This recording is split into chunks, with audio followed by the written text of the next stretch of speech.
Allrounder और कप्तान Shahid Afridi corona की जंग भले ही जीत गए हों, लेकिन लगता है कि वो इन दिनों अपनी जुबान पर नियंत्रण खो बैठे हैं।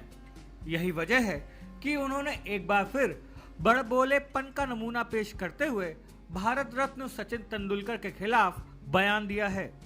शाहिद अफरीदी ने कहा है कि शोएब अख्तर के सामने सचिन तेंदुलकर खौफ खाते थे।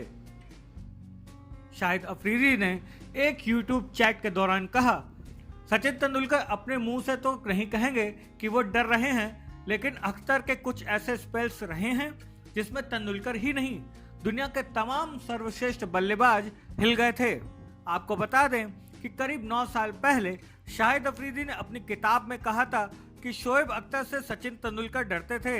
अब एक बार फिर अफरीदी इस बात को तूल देते हुए नजर आए।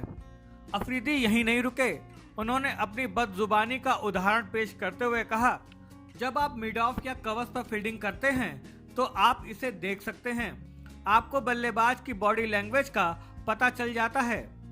शोएब के कुछ ऐसे स्पेल्स थे जिन्होंने दुनिया के सर्वश्रेष्ठ बल्लेबाज सचिन तेंदुलकर को बैकफुट पर धकेल दिया था। सचिन तेंदुलकर को शोएब अख्तर और शाहिद अजमल के सामने डर लगता था। हमेशा नहीं, लेकिन कई स्पेल्स में शोएब अख्तर के सामने सचिन की टांगें कांपने लगी थीं। शाहिद अफरीदी अपनी गलत बयानबाजी को यहीं नहीं रोक पाए, बल्कि इसके आगे उन्होंने ये कहा कि साल 2011 में वर्ल्ड कप में सचिन को शाहिद अजमल से भी डर लगता था। ये कोई बड़ी बात नहीं है, खिलाड़ियों के ऊपर कभी कभी दबाव होता है और तब चीजें उनके लिए मुश्किल हो जाती हैं। आपको बता दें कि इससे पहले शाहिद अफरीदी ने कहा था कि क्रिकेट के मैदान पर उनकी टीम ने भारत को बहुत बार हराया है। उन्होंने तो ठीक ठाक मारा है और इतना मारा है कि मैच के बाद भारतीय खिलाड़ी उनसे माफिया मांगने आते थे।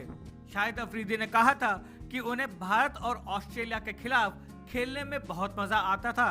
साल 1999 में भारत के खिलाफ चेन्नई में उन्होंने 141 रनों की पारी खेली थी।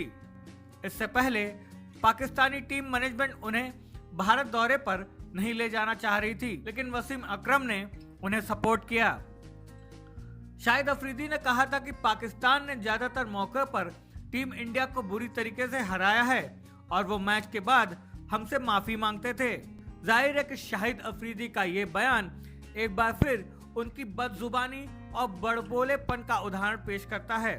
ऐसे में उम्मीद है कि शाहिद अफरीदी अपने इस गलत बयानबाजी से सबक लेंगे और आगे आने वाले समय में फिर कभी वो ऐसी बदजुबानी करने से परहेज करेंगे, क्योंकि उनकी बदजुबानी के कारण ही उनकी आलोचना हो रही है।